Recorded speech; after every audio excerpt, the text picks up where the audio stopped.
In today's episode, we are going to consider if the way you quote should change for one-off projects or repeat clients that are coming back to your business again. Welcome to Sales Process Made Simple, the show helping 7 to 8 figure industry, construction and trade, sales and business leaders finally end the stress of inconsistent sales by simplifying your sales systems so your team can close more deals and grow faster. I'm your host, Ben Wright, a leader who has been building businesses and sales teams just like you for the last 20 years. By the end of this episode, you should be able to consider if you need to slightly adjust your quoting process for projects that are once-off versus projects that are repeat customers. And this is a powerful topic because after 25 years of experience in the sales world and tens of thousands of quotes and deals that I've had personal experience with, the subtle differences between one-off and repeat clients are quite significant and can absolutely move the dial when it comes to your close rates. And what I really like, I should say, about this topic before we get into it is that we don't need to worry about here creating more leads to win more business. What we actually are focusing on here is how we can do better with the leads that we have and just taking that small 1% better approach to making sure that we recognize the situation we're in to nail that business. So as we roll into this, I think a great example I can give around how we will focus on once-off customers versus repeat clients is to think about the value that we're creating. And in fact, this is going to be the main theme for today, is around how the value equation differs slightly for one-off projects versus repeat projects. So I want you to think that you are out on a sales call, or people in your team are out on a sales call. Doesn't matter whether it's a home or a commercial premise. And we're meeting that customer for the first time.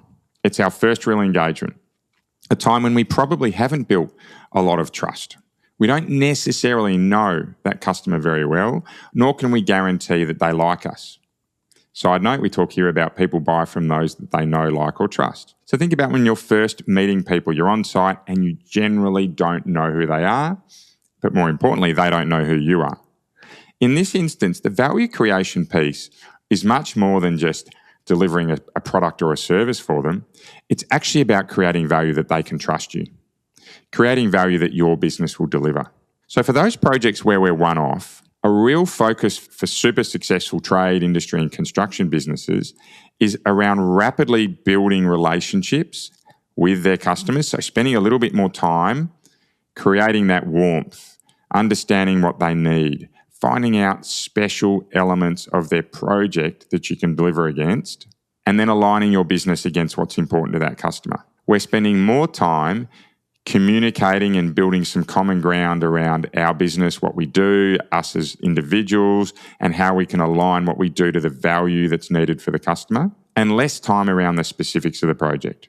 We can move on to the specifics once we're really clear on what the value creation looks like, i.e. what are the most important things that the customer wants from this project. Is it speed? Is it price? Is it quality of the construction? Is it how the water tastes in the swimming pool? Is it how easy it is to clean windows or the heat that they hold out of the home or the commercial premise? Is it the equipment that you're buying, how it looks? If you're cutting grass on a ride-on mower, how much grass it can cut at once, at what speed, or more about the price, right? And these are examples that are jumping in terms of all different categories.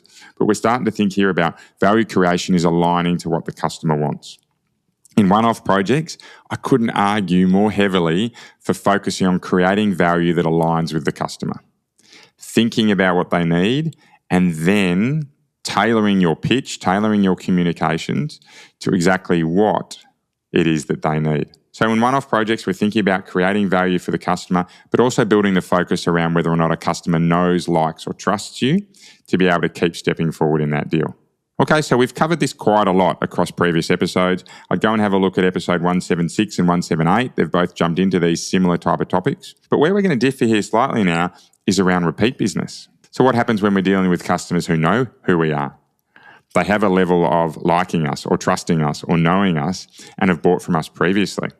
So we're walking in as a much more known quantity, but not necessarily with a guarantee that we're going to get the project. Because whilst repeat customers generally close at a higher level, I also see many businesses, particularly in the trade and construction and industry type of segments, go into these quote processes lazily, put their prices up too high, or just drop off from that great level of service that they delivered when they were trying so hard to win that customer.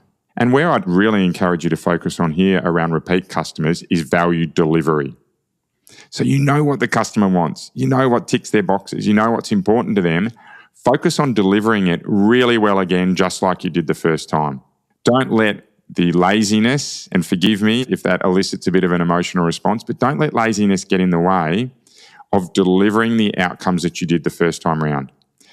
Have a think back to what really worked for that customer. Repeat it to them. Hey, in the first project that we did with you, when we built your house last year, or when we completed your renovations earlier this year, what was really important to you was how we worked around your family, the speed of the build because you had a really expensive off-site rental, and making sure that when we finished, the project was completed to 100% rather than having a long tail of other things that we needed to work on.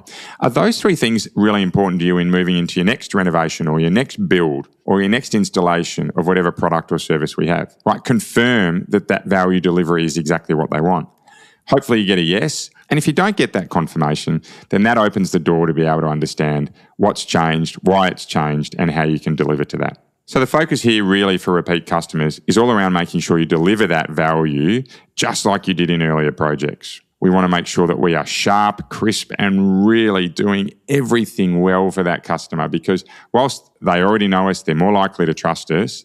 It doesn't mean the works are guaranteed. And over time, it can be a very slippery slope from the immediate early levels of service you gave through to a deteriorated or a rapidly reduced outcome for the customer. So that's today's episode in a nutshell. How do we approach quoting differently when we're aiming for one-off projects or first projects versus when we're looking at repeat customers? And for one-off projects, we really focused here around creating value. So understanding what the value is, understanding what the customer wants, right? Aligning it to what you deliver so we can take steps forward around that know, like, or trust path. When it comes to repeat customers, it's making sure that we are focused on value delivery. So hitting exactly what we delivered in our first projects or services, and at a minimum, making sure we deliver that again.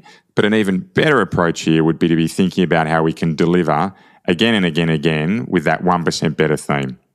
So we take what we know about our customer, right? We've got an advantage over everyone else, and we deliver an even better result for them next time around. So as we finish up today, I want you to have a think about if you're focusing in the one-off or the repeat customer business, but particularly in the repeat customer business, making sure that you are just as sharp with your customers on the second, third, and fourth interactions with them, right, versus when you are in the first, and not letting laziness or apathy get in the way. Grateful for everyone listening today. We are rolling out episodes every Monday, Wednesday, and Friday. Please keep that focus on being 1% better each and every day. It does make a difference, and can't wait for our next episode. Bye for now. Are you struggling to grow your monthly sales numbers? Feel like you've reached a sales ceiling, are involved in every deal, or have no real sales system in place to help you grow? And is that causing a level of worry or stress about how you can get more sales in the future? If that's you, that's exactly why we created the Sold Out Sales Teams program, to help you get month-on-month sales growth with less stress. In just the first week, we will lock down your quoting process to grow sales by 25 to 30%. And that's just week one. And for the first 3 podcast listeners that we speak to this week, we'll offer you a bonus one-on-one strategy session with me to make sure you can pay off your investment even faster, which, by the way, for most businesses is only 1 or 2 extra sales. To book in, click the link in our show notes. It's a direct calendar link so you can instantly confirm your meeting time.